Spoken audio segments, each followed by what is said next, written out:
Hi, I'm Mark Bleesk, and working here at Lockport School, and I'm going to show you the next step in making this six-sided box. Well, last time we saw we were working on the chop saw, and we made all of these beautiful 30-degree angles, making a six-sided box. And now we're going to put a bottom and a top on it. The top is very simple. All I did was took some birch and jointed it, and then glued it together, put it through the thickness planer, and this is what I have, a nice piece of birch for the top. Really not a lot of things that have to be done to it other than we're making a nice flat board. That's ready to go, so just put that off to the side. The next thing we need to do is cut a piece of 1/8 inch. This is particle board. You could use 1/8 inch plywood, 1/8 inch birch plywood, anything that's 1/8. You can go 1/4 inch as well, but I have a blade that is 1/8 of an inch in cut in kerf. Remember we talked about kerfs before? The kerf is 1/8 on this saw blade, so I bought material that takes 1/8, so it makes it a lot easier to make a bottom for a small box like this. This can be painted black, green, blue, red, whatever color you want. This is clamped together just as it was last time we left, and I'm going to put it on top of that 1/8 inch, and then just with a pencil, a good sharp pencil, make lines all the way around. You'll see them in a second. When I pull that off, there's our lines. And this is important. What we're going to do is we're going to cut this afterwards on a bandsaw, and we're going to cut it to about 1 centimeter, or let's say about 3/8 of an inch. And I'm going to make a little mark there and a little mark here, and just draw that line across there like so. And I'm going to do this all the way around. Now, accuracy is kind of important here. A lot of times students tend to be sloppy on this process. You can't be sloppy on this process. You have to make sure that everything lines up, like so, okay? Lines up, lines up, lines up. There we go. And another one, and another one. Beautiful. Okay.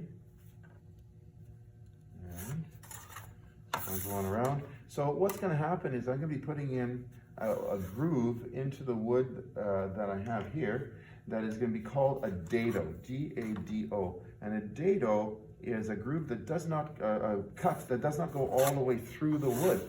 It only goes partially through the wood, in this case, 3/8 of an inch into the wood, so that I can bury this bottom into the bottom of the box so that you don't see it. It just sort of disappears into the box, but it holds its position and allows us to have a bottom in the box. And that didn't take very long, and it's all done. We're going to proceed, not right now, but in a moment, to the bandsaw to cut this out. I'll put that there for now as well. We're going to put this ruler over here because I don't want it in the way right now. I'm going to take this guard out. Move this over here as well. I'm going to take this guard out of the table saw by first of all taking out the insert. And every saw is different. To take the guard out, in this case, it's just a lever that we're going to lift up on the saw stop that allows me to take that whole guard assembly out. It's designed to do that, and then the lever has to be pushed down again. And you'll notice I'm very careful not to touch anything as I do that. Beautiful. There we go. The next thing I need to do is find that ruler again, and I'm going to set the depth to 3/8 of an inch, actually a little bit more than 3/8 of an inch, just to allow me any error that might be there.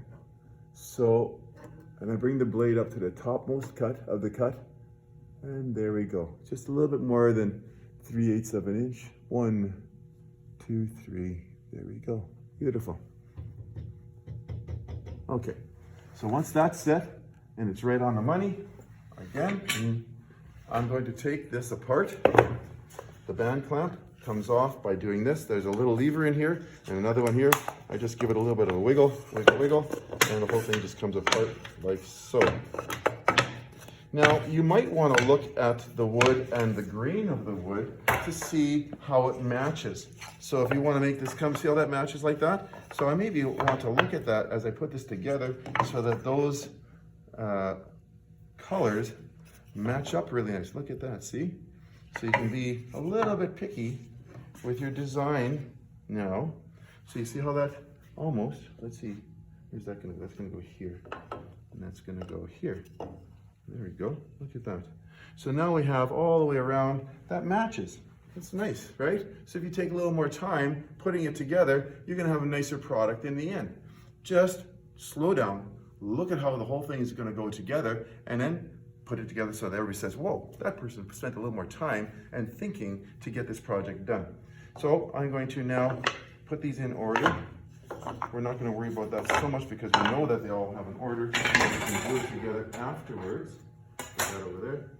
But I need to make sure that I know which is the bottom, okay? I know that the dark is the bottom and the light is the top in this one. It might be a good idea with a pencil to go T, T, T, T, T, T. So I know that that is the top. Not that I would forget, but yeah, I can forget for sure. Put that like so. And if I want the top, I want the top out that way. So the T is going to face that way for every cut.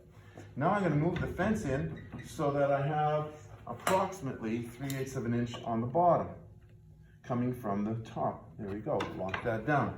It can be a 1/4 inch, 3/8 in that ballpark. That's going to give us a little bit of strength for the dado right here. You'll see that after the first cut. Now we're ready to cut. Push stick here, and I'm going to get another push stick here. And there we go. I'm going to cut this like so. So I'm ready to cut. It's not cutting all the way through. It's only cutting part of the way through, and that is a dado. I'm going to take this off here just so you can see better. Bring it back, turn it on. Bring it over here and back.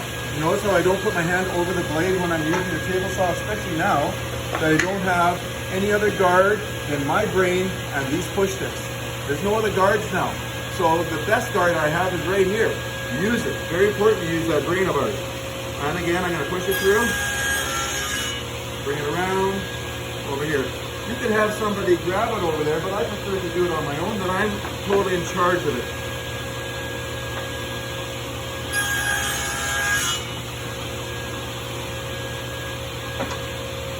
The T is always out, don't forget that. And it also has to keep against the fence. So I'm watching it as I'm pushing it to make sure it stays against the fence. There's nothing else for me to watch, except for the fact that this stays against here.